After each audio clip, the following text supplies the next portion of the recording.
할렐루야. 하나님 주님을 갈망합니다. 갈망하는 우리 마음속에 하나님의 영을 부어 주옵소서. 은혜를 부어 주시옵소서. 부족한 종을 성령의 두루마기로 입혀 주시옵소서. 예수님의 이름으로 기도 올리옵나이다. 아멘. 오랜만에 제가 성찬식이 있어서 가운을 착용을 했습니다. 여러분, 백의의 천사처럼 보이지 않습니까? 아멘한 사람들에게 여러분 천사가 함께 하시기를 바랍니다. 주의 영이 함께 하시기를 바랍니다. 혹시 여러분 파묘라는 영화를 아십니까? 보셨습니까? 1000만을 넘겼다고 하는 그 유명한 영화입니다. 어떤 사람은 무서워서 보다가 나와버렸대요. 여러분, 영화입니다. 그건 팩트가 아니에요. 말도 안 되는 비현실 이야기를 오컬트적 장르로 그럴싸하게 만들어 놓은 영화지. 영화의 내용은 좀 의시무시하죠. 한 몇 자리를 놓고 전개되는 영화입니다. 강원도 깊은 산속에 있는 어디서 그런 길을 발견했는지, 그런 무덤을 발견했는지, 아무튼 그 깊은 산 언덕배기에 있는 그 묘를 파는 그런 이야기입니다. 그런데 풍수사인 김상덕이가 몇 자리가 너무 험지고 악지여서 이거 잘못됐다가 줄줄이 조상을 입게 된다. 그래 겁이 나서 벌벌 떠는데 신세대 연무당, 아주 젊은 여자 무당이 구슬하면서 하면 되잖아 알면서 말이야. 그래갖고 설득을 해가지고 이제 구슬하면서 파묘를 합니다. 아닌 게 아니라 그 땅은 극지였고 악지였습니다. 묘 속에 숨어있던 일본의 도깨비가 정령으로 나타나, 있을 수 없는 얘기. 그게 영화니까 그런 거죠. 근데 그냥 세상에 뭐 많은 분들이 그랬다고 하더라. 이렇게 봤다고 하더라. 이렇게 봤다고 하더라. 국가대표 공인 8단도 이렇게 봤대요. 영화입니다. 영화. 나도 그러고 안 했어요. 근데 그 일본의 정령과 싸우는 이야기를 교묘하게 항일 정신의 스토리로 만들어서 공포스러우면서도 아주 재미있게, 정문사님 모시고 같이 봤는데 저까지가 귀신 아무것도 아니야. 확 죽어라. 영화이니까 그게지 사실이 이러면 그럴 수가 있겠습니까? 누가 그걸 믿어요? 근데 지금도 풍수지리를 연구하는 사람에 의하면은 산 사람에게는 양택이 중요하고 죽은 사람에게는 음택이 중요하다는 거예요. 몇 자리가 험지이고 악지일수록 정말 이 후손 대대로 영향을 미친다는 겁니다. 나는 그런 거 별로 믿지 않습니다, 여러분. 아니, 기왕이면 우리 어머니 아버지 묘를 쓸 때 햇빛 잘 뜨고 양지 바르고 물 흐르지 않는 곳에 모시는 것은 그거야 정당한 얘기죠. 근데 뭐 나침반을 넣고 우리 가끔 내가 학원식으로 가서 보면 풍수사가 와가지고 일이 삐뚤어지는 그런 거 없어요. 자, 잠시 세상에 내가 살면서 항상 찬성부. 여러분 노래 불러보라고. 그냥 찬양 불러보라. 물론 우리가 사는 세상에는 양지가 있고 음지가 있는 것이 사실입니다. 험지가 있고 낙지가 있는 것도 분명합니다. 평안한 세계가 있는가 하면은 고통스러운 세계도 있습니다. 윤택한 세계가 있는가 하면은 혹독한 세계가 있습니다. 근데 사람은 누구나 흉지를 좋아하지 않습니다. 악지를 좋아하지 않습니다. 험난하고 혹독한 세계를 절대로 좋아하지 않습니다. 낙지를 좋아하고 윤택한 세계를 좋아하게 되어 있는 것입니다. 그래서 하나님께서도 뭐라고 그래요? 사랑하시는 자에게 잠을 주시는도다. 나 이 얘기 읽을 때마다 마음이 꺼름직해요. 저는 토요일에만 막 불면증이 오거든요. 소면제를 먹고 약을 먹고 자거든요. 하나님은 나를 사랑하지 않나? 그런데 그래서 하나님, 내가 다시 태어날 일 없지만 다시 태어나면 우리 교회 어느 집사님처럼 3조 컷 하나 둘 셋 그런 인생을 한번 살아보고 싶어요. 아무튼 간에 토요일 날도 그냥 무조건 베게 되면 잠을 잘 수 있는 이런 축복을 주시옵소서. 여러분, 사랑하는 자에게 잠을 주시는 것처럼 여러분, 당신의 사랑하는 자들에게 오늘날도 하나님이 형통한 축복을 주십니다. 은혜의 축복을 주십니다. 풍요로운 삶으로 인도하여 주십니다. 여러분에게 그런 삶이 있기를 주의 이름으로 축원합니다. 땅에 기름진 것으로 하늘에 신령한 것으로 너를 복주시고 지키실 하나님이 너의 영혼 잘 되도록 은혜 베푸시며 평강으로 인도하시. 근데 우리 하나님은 정반대일 때가 있어요. 오히려 사랑하는 사람에게 험지로 보내요. 왜 그렇게 악재로 보내는지 모르겠어요.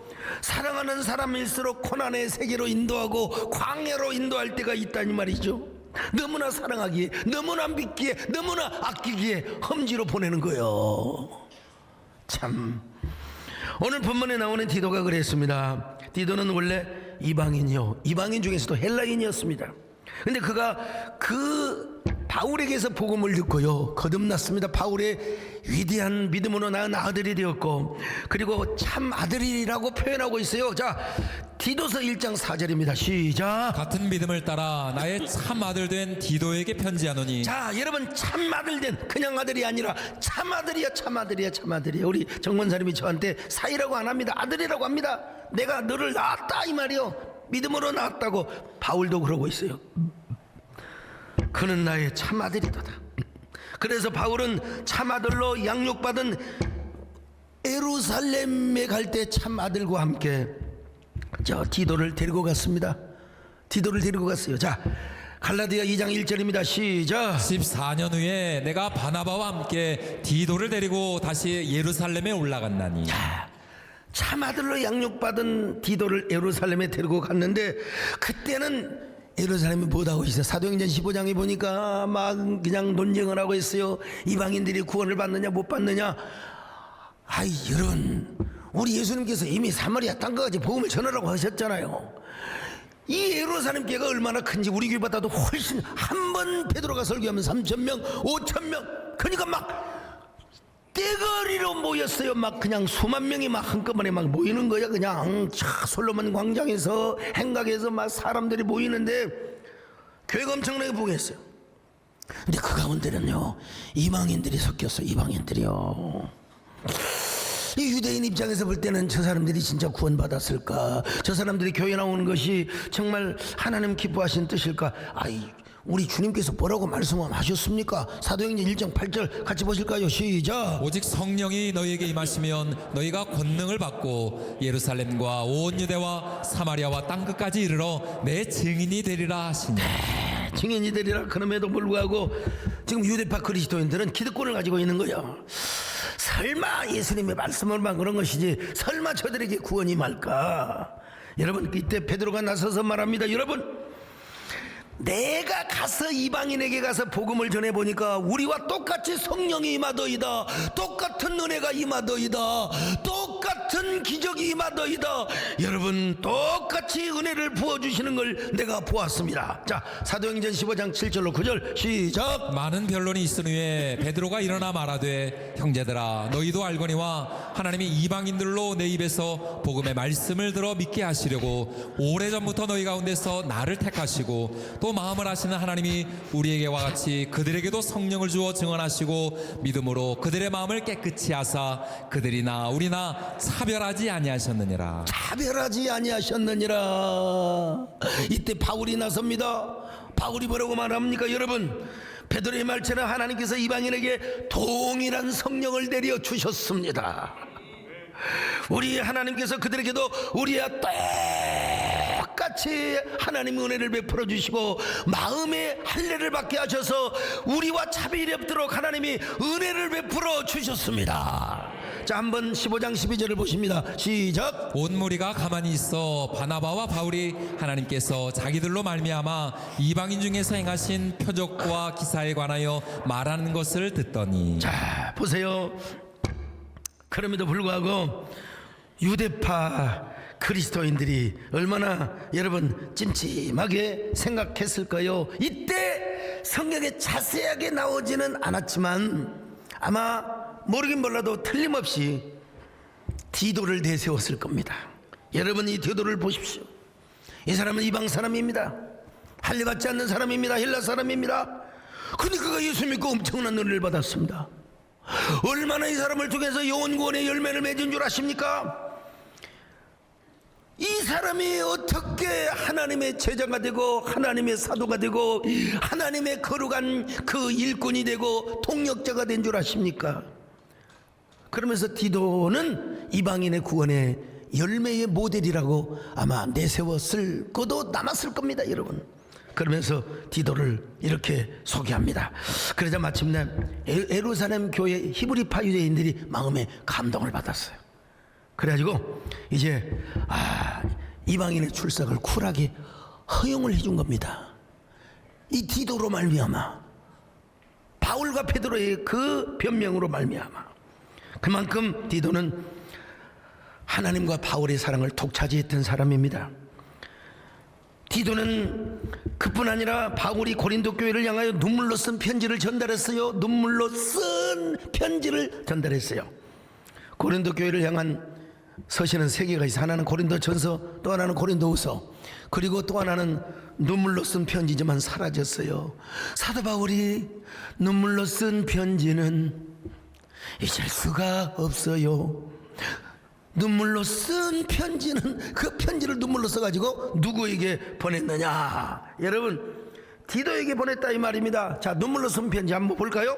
고린도후서 2장 4절입니다. 시작. 내가 마음에 큰 눌림과 걱정이 있어 많은 눈물로 너희에게 썼노니 이는 너희로 근심하게 하려는 것이 아니요 오직 내가 너희를 향하여 넘치는 사랑이 있음을 너희로 알게 하려 함이라. 이 눈물로 쓴 편지를 디도가 가슴에 싹 품고 고린도 교회에 가가지고 고린도 교인들에게 전해줬어요. 그냥 전해줬겠습니까? 바울의 마음으로, 바울의 심장으로. 여러분, 이 디도는 굉장히 가마력 있고 웅변력 있고 스피치, 뭐라고 할까요? 호소력이 있는 사람이에요.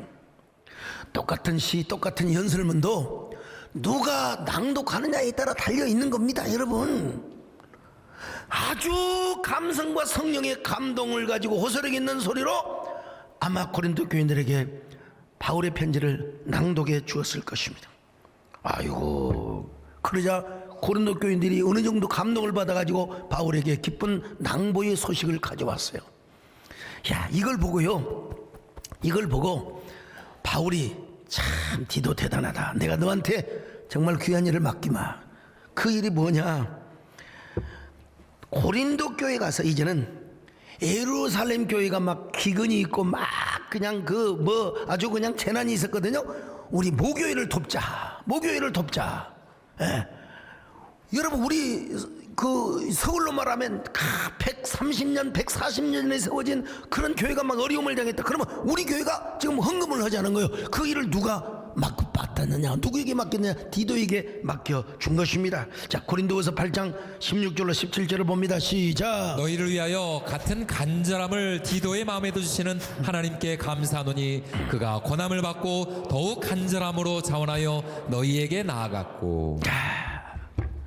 여러분, 그 일을 맡겼더니 디도가 얼마나 또 능력이 많든지 세상에 헌금을 막 넘치게 거둬들였습니다. 여러분, 사람들에게 헌금을 하도록 하는 게 쉬운 줄 아십니까? 더구나 시험 든 교회, 시험 든 사람한테 11조도 똑바로 하시오. 왜 그렇게 인색에 빠졌어? 똑바로 하시오. 맨날 자기만 목근형만 알고 자기 자식만 알고 그러면 시험 들어요. 우리 정원사님은 막 하고 싶어갖고, 정원사님 그러시면 안 됩니다. 내 자녀도 시험 들어요 그러면. 근데 디도는 얼마나 능력이 있었던지 세상에 고린도 교회에서 풍성한 연보를, 그러니까 디도는 대단한 사람이에요. 요 고린도 교회 영향을 받아가지고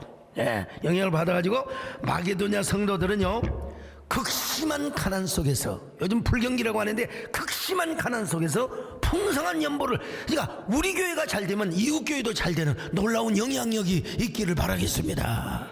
할렐루야. 자, 고린도후서 8장 2절입니다. 시작. 환난의 많은 시련 가운데서 그들의 넘치는 기쁨과 극심한 가난이 그들의 풍성한 연보를 넘치도록 하게 하였느니라. 많은 시련 가운데 극심한 가난 속에서도 풍성한 연보를 드리게 했다는 것입니다. 그뿐입니까? 힘에 지나도록 했어요. 자, 고린도후서 8장 3절 시작. 내가 증언하노니 그들이 힘대로 할 뿐 아니라 힘에 지나도록 자원하여. 여러분, 정말로 힘에 지나도록 해보셨습니까? 막 억압이 오고 막 압박이 올 정도로 말이요, 극심한 가난 속에서 여러분 헌신의 꽃을 피워보셨습니까? 이 디도의 영향력이요.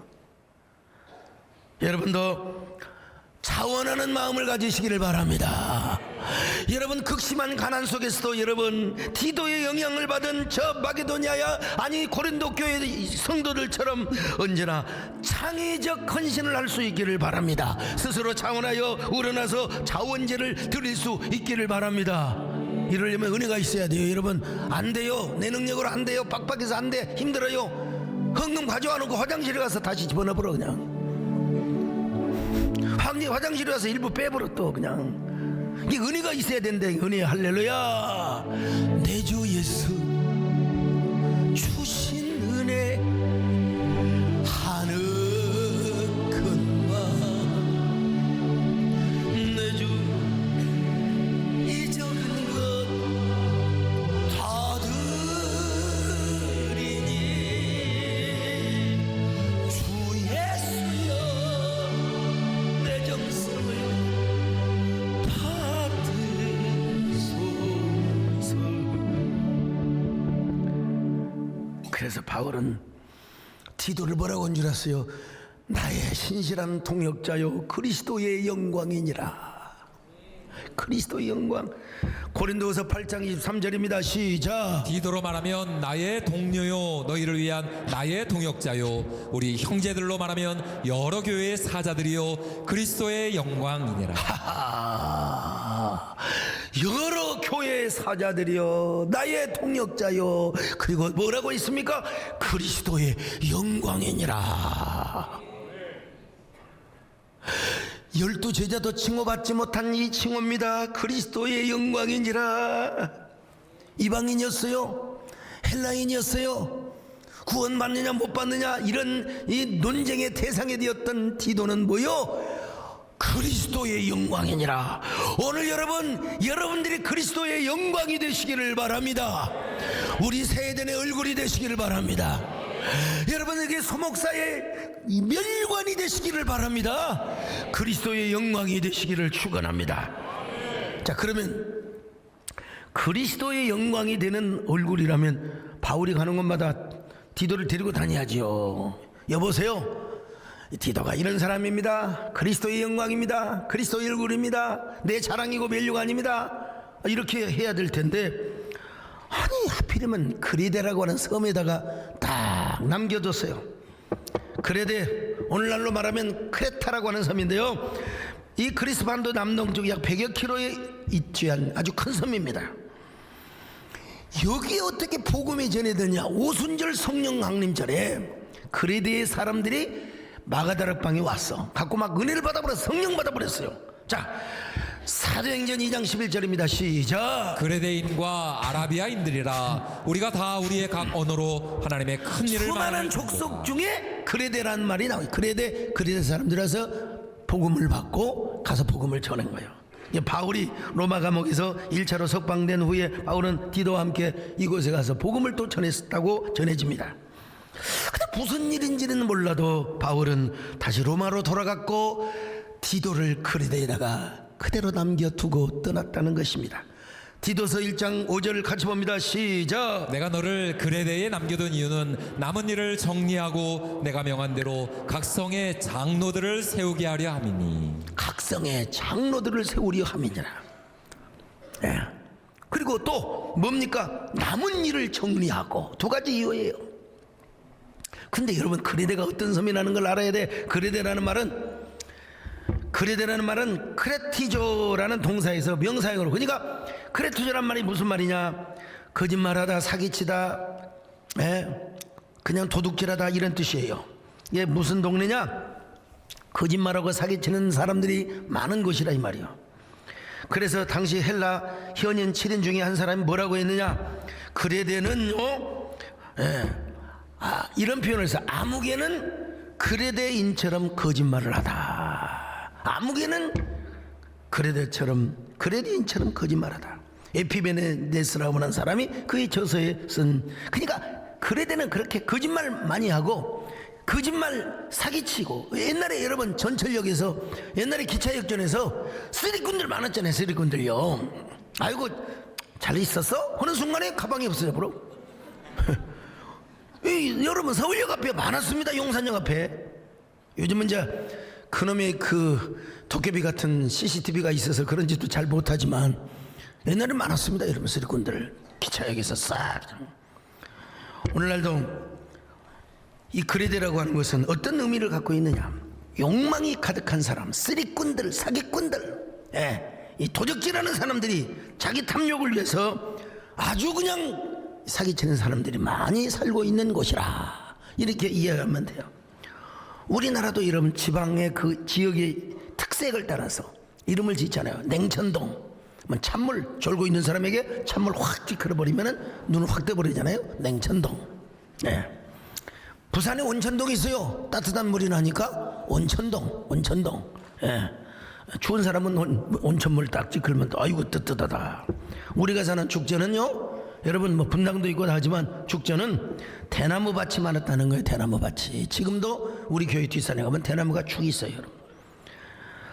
더구나 그레데는 오이로파라고 하는 여신을 중심으로 온갖 미신과 우상 문화가 가득한 것입니다.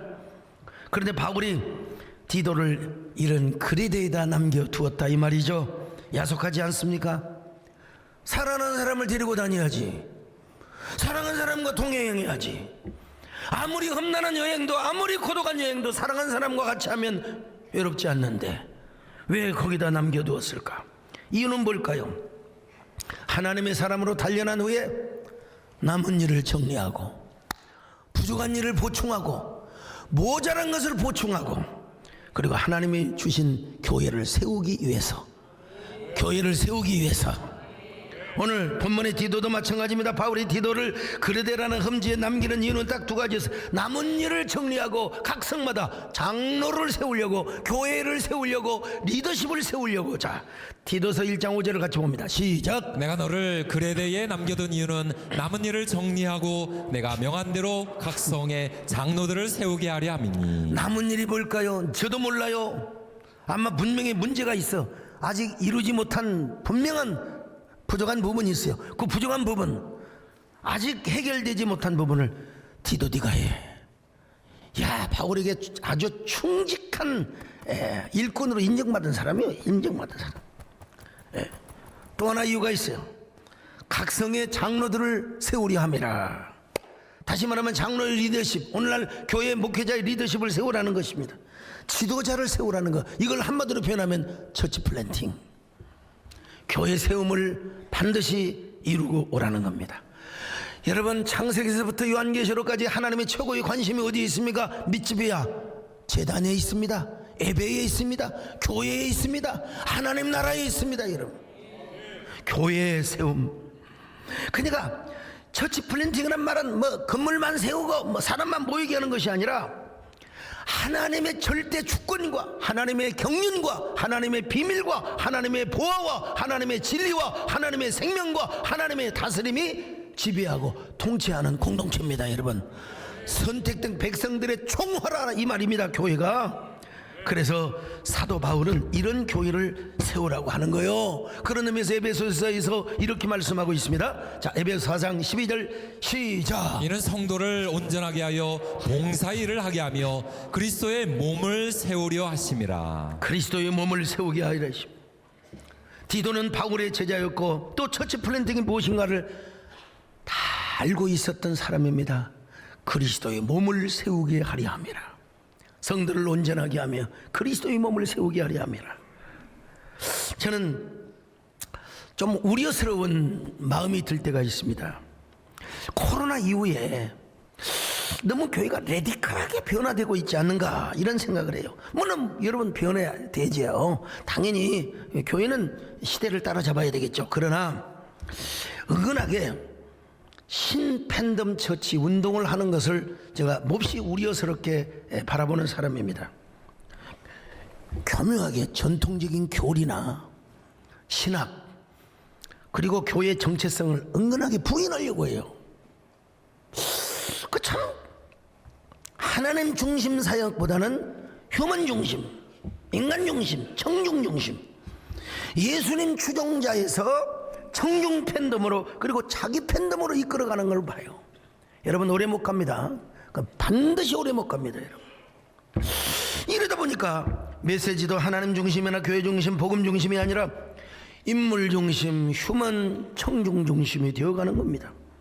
청중이 원하는 메시지를 계속해야 되기 때문에 자기의 새로운 컬러, 색감, 캐릭터 뭐 이런 것들을 자꾸 이렇게 바꿔야 되고 말이죠. 이런 걸 가리켜서 21세기 목회연구소 소장 김두현 박사님은 슈퍼팬덤 리더십이라고 이름하는 걸 내가 봤어요. 그러니까 여러분 교회도 슈퍼팬덤 처치죠. 이런 건 다시 말씀드려 오래 갈 수가 없습니다. 여러분 많아야 15년이면 10년이면 끝납니다. 다 변해요. 다 변해요. 아무리 깊이 있는 철학, 문학, 인문학, 심리학인 설교, 또 뭐 휴머니즘 이런 건 밑바닥에 금방 보이게 돼 있어요. 다 뽀록나요. 다 뽀록. 그러니까 계속해서 레디컬하고 변태적으로 가게 되는 거예요. 여러분 아무리 인문학이 깊어도 그 바닥이 다 나게 되어 있어요. 반드시 뽀록납니다. 그런 의미에서 아마존의 CEO인 제프 베이조스는 이런 말을 했습니다. 10년이 지나도 변하지 않는 것이 있다면 거기에 에너지를 투자해라. 거기에다가 당신의 열정을 부어라 이 말이에요. 여러분 하물며 십자가의 복음이겠습니까? 부활의 복음이겠습니까? 10년이 지나고 1000년이 지나고 만년이 지나도 영원히 변하지 않는 것은 바로 예수 그리스도의 복음입니다. 십자가입니다. 여러분 부활입니다. 성령의 운행하심입니다. 아이 참 그거 다 사라진다니까요. 다 사라져요. 그러다가 다시 또 이게 뭐 그렇게 플로팅 신자들은요 뭐 자꾸 새로운 걸 찾아다녀요. 대체 인물이 사라지면 또 다른 대체 인물.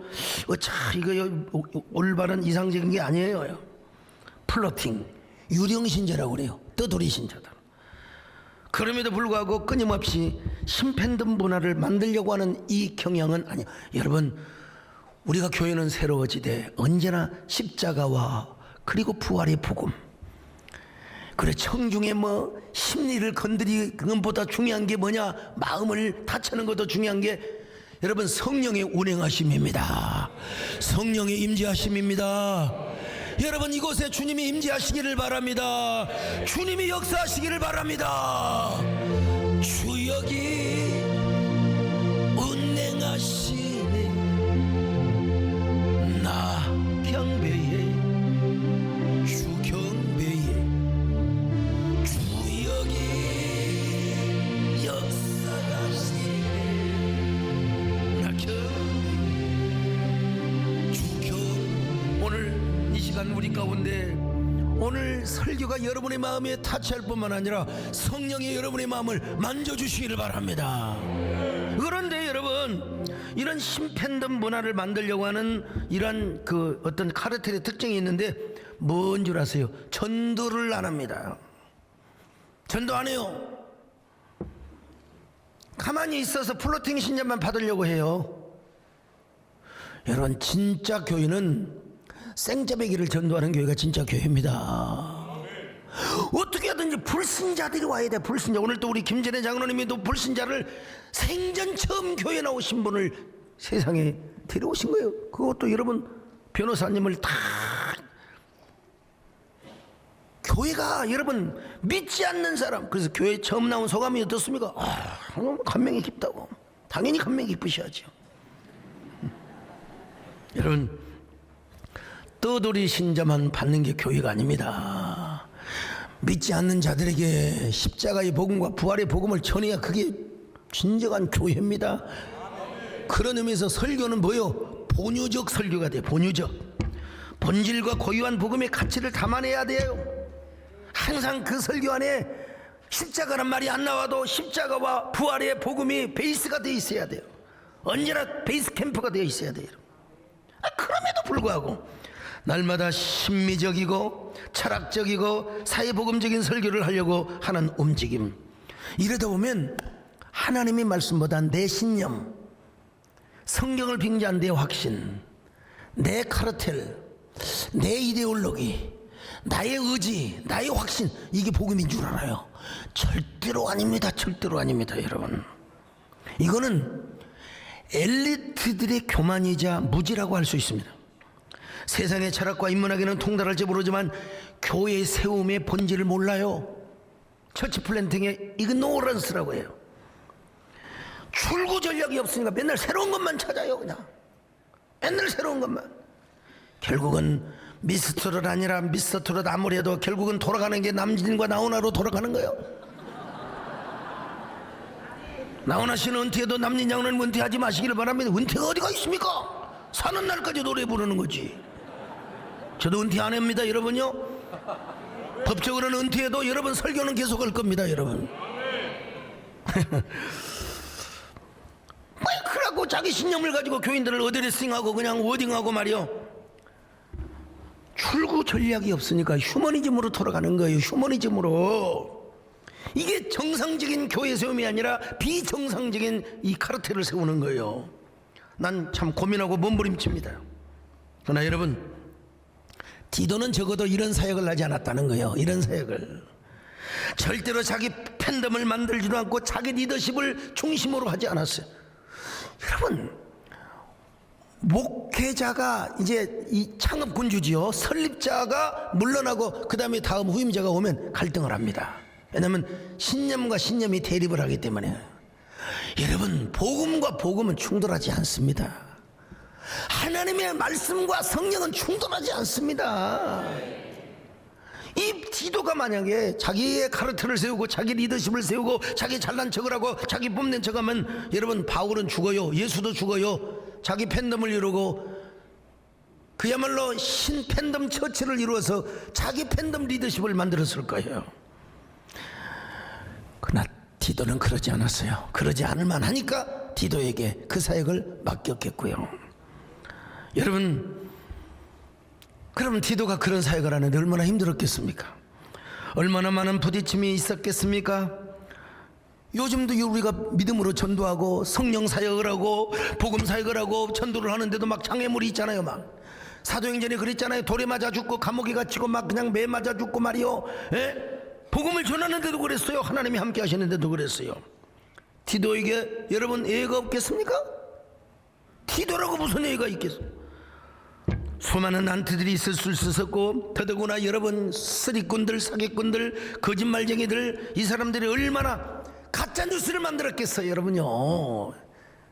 아이, 디도가 경건하게 살고 음란하지 않는데 막 디도에게 거짓말을 뒤집어 씌우고 막 그냥 막 요즘으로 말하면 이념으로 그냥 카르텔을 만들어가지고 막 그냥 프레임을 만들어서 디도가 얼마나 힘들었겠어요, 여러분. 그러나 디도는 그 안티 세력을 버티고 다 있었어요. 사명의 노래를 부르면서 당연히 내가 스데반은 돌에 맞아 죽었고 사도 바울은 돌에 맞아 죽을 뻔하였고 자기 무려 바울과 실라 함께 그냥 복음을 전하다가 감옥에도 갇혔는데까지 뭐 사명의 생명이다, 사명의 눈물이다, 사명의 은혜다, 사명의 축복이다, 하나님 이것이 그리스도의 남은 고난임을 믿습니다. 그러면서 여러분 이 길을 걸어갔던 것입니다. 여러분, 사명이 생명이기에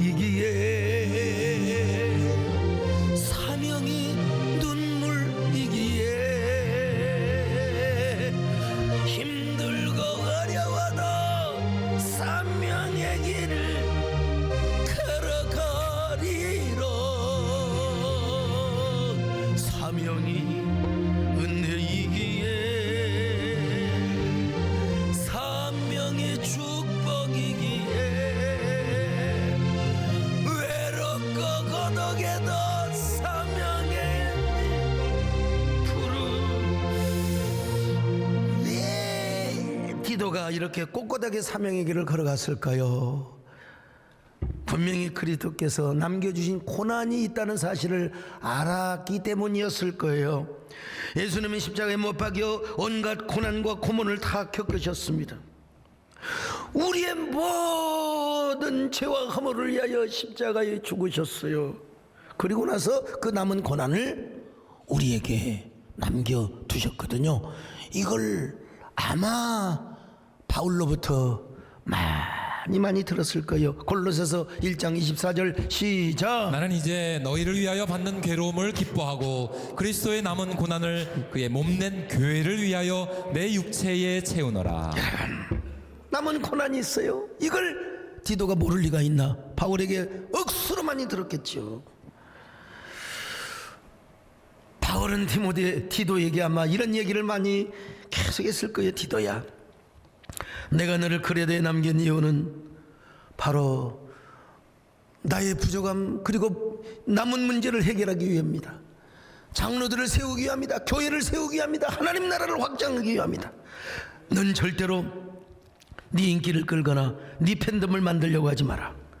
예수님 추종자로 만들고 예수님 팬덤으로 만들고 하나님 나라의 팬덤으로 만들어야 된다. 이것이 진정한 교회 세움에 하나님 나라의 확장에 사역을 한다. 언제나 너는 하나님을 의지해야 된다. 너를 의지하면 안 된다. 너에게는 능력이 있고 너에게도 호소력이 있지만 그것 가지고는 안 된다. 하나님의 은혜를 의지해야 된다.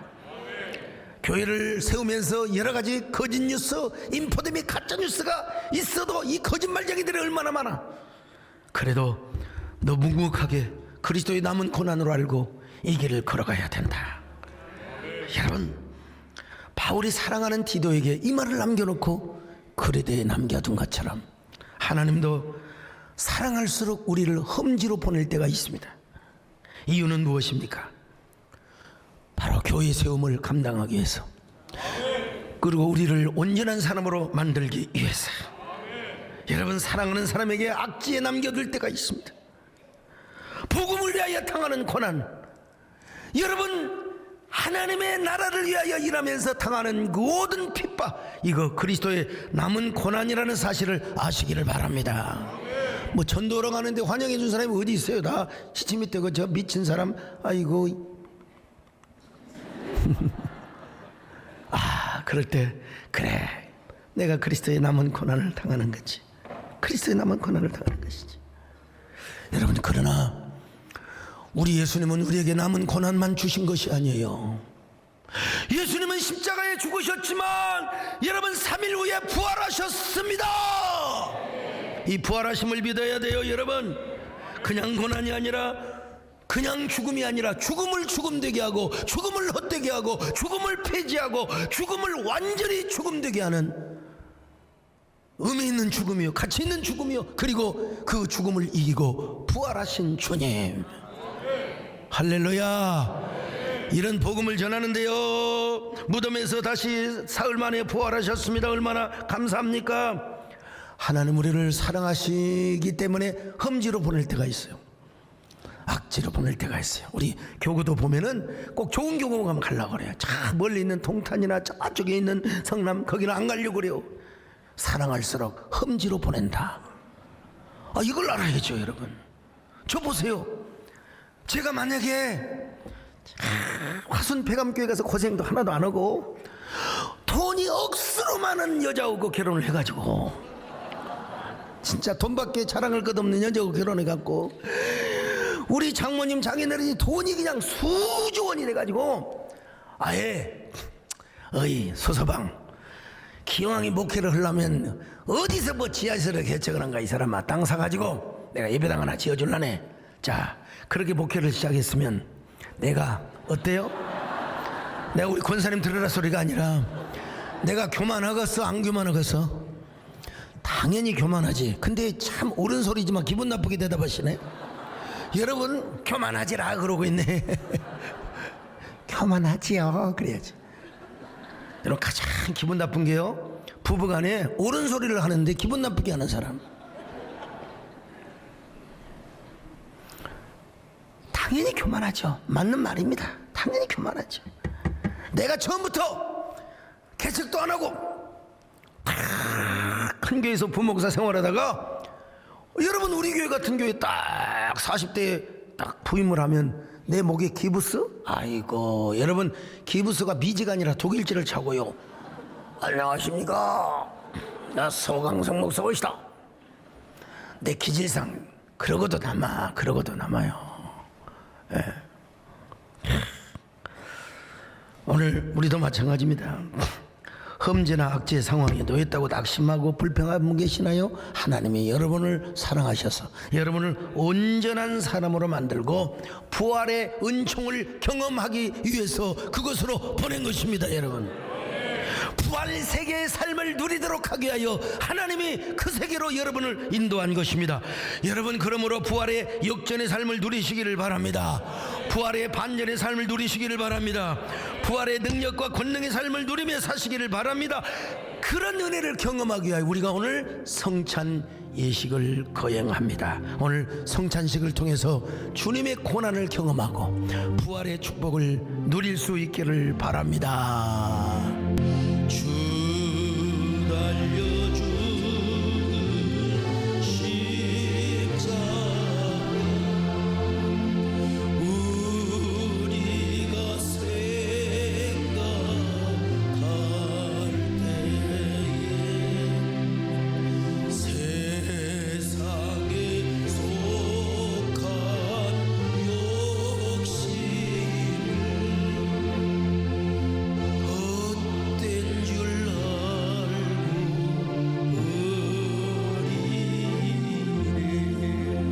여러분, 예수님은 유월절을 만찬을 하면서 유월절 예식 대신에 당신의 성만찬 예식을 제정해 주셨습니다. 그래서 우리는 유월절을 지키지 않고 예수님의 성만찬을 계속해서 이어 행하고 있습니다.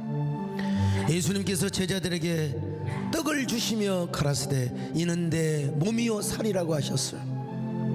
예수님께서 잔을 주시며 가라사대 이는 내 몸의 피라고 말씀하셨습니다.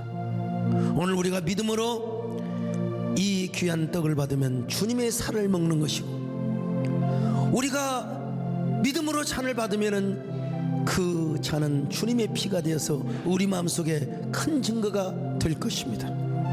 오늘 주님의 떡을 받고 주님의 살을 받고 주님의 피를 받는 여러분들이요, 세상의 모든 죄와 유혹을 이기고 부활의 역전을 경험하며 언제나 승리하는 저와 여러분이 될 수 있기를 바랍니다.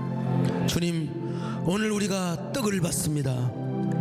마른 떡이지만 주님의 살이라고 생각하며 쉽게 하여 주시고, 포도주즙이지만 주님의 피라고 여기며 믿음으로 받는 사람은 주님의 살을 먹고 주님의 피를 먹는 사람입니다.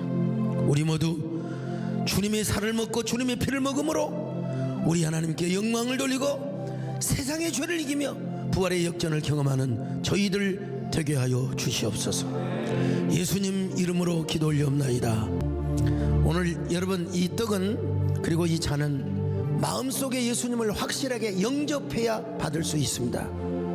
오늘 예수님을 마음속으로 영접하지 않는 분은 이것을 떡을 헛되게 하고 잔을 무의미하게 만드는 것입니다. 예수님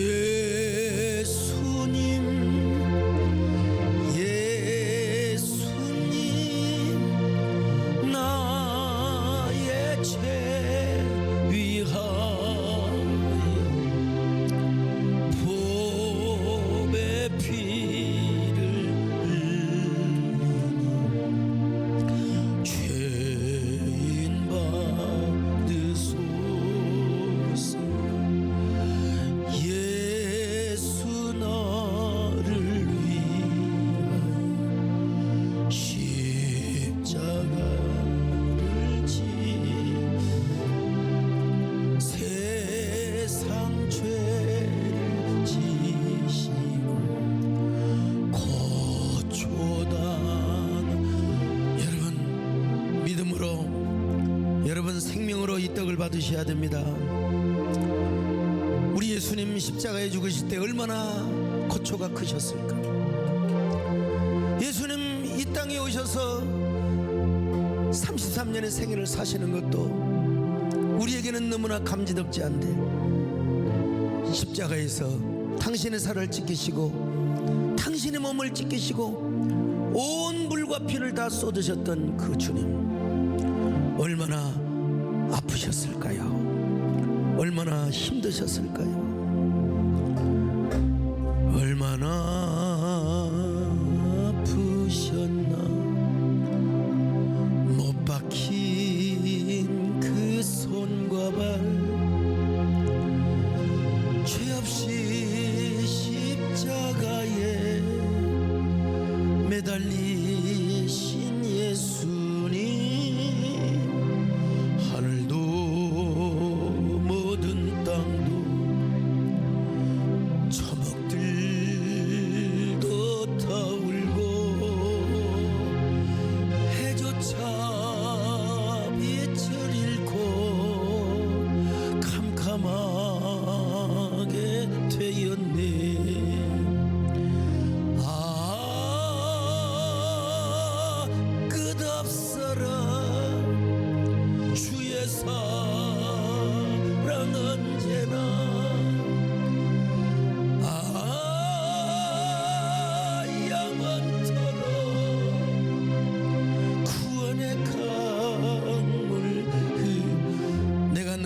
전한 것은 주께 받은 것이니 곧 주 예수께서 잡히시던 밤에 떡을 가지사 축사하시고 떼어 가라사대 이것은 너희를 위하는 내 몸이니 이것을 행하여 나를 기념하라 하시고 식후에 또한 이와 같이 잔을 가지시고 가라사대 이 잔은 내 피로 세운 새 언약이니 이것을 행하여 마실 때마다 나를 기념하라 하셨으니 너희가 이 떡을 먹으며 이 잔을 마실 때마다 주의 죽으심을 오실 때까지 전하는 것이니라. 아멘. 나는 하늘로서 내려온 산떡이니 사람이 떡을 먹으면 영생하리라.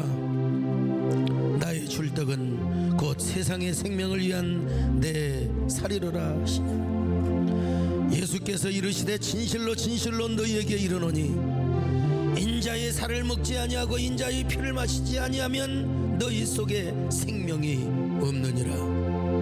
내 살을 먹고 내 피를 마시는 자는 영생을 가졌고 마지막 날에 내가 그를 다시 살리리니 내 살은 참된 양식이요 내 피는 참된 음료로다. 내 살을 먹고 내 피를 마신 자는 내 안에 거하고 나도 그 안에 거하나니 살아계신 아버지께서 나를 보내시며 내가 아버지로 인하여 사는 것 같이 나를 먹는 그 사람도 나로 인하여 살리라.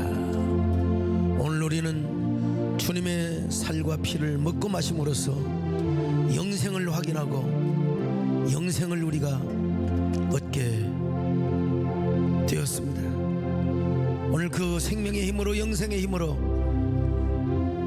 언제나 승리하며 하나님께 영광 돌리는 여러분이 될 수 있기를 바라겠습니다. 자, 아직 떡과 잔을 받지 못하신 분들은 손을 들어 표해 주시기 바랍니다.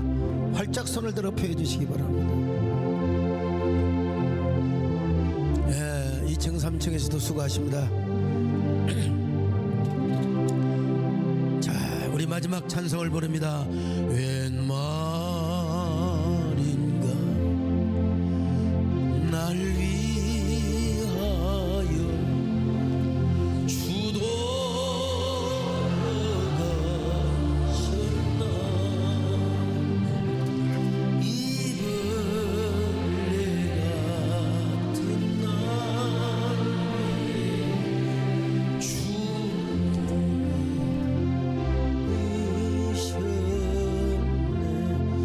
예수님께서는 성찬식을 행하시고 이제 감람산으로 찬미하며 가셨습니다.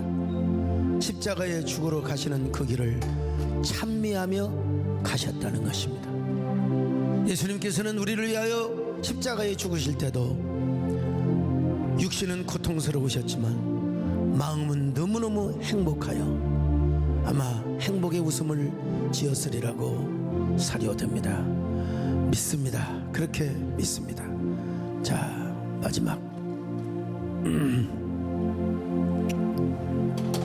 하나님 아버지, 오늘 우리는 귀한 성례식을 성찬식을 하였습니다. 귀한 성찬이 우리에게 보이는 은혜가 되고 보이는 능력이 되게 하여 주옵시고 우리는 세상에서 넉넉히 이김을 갖는 믿음으로 언제나 부활복음을 전하며 부활복음을 경험하는 저희들 되게 하여 주시옵소서.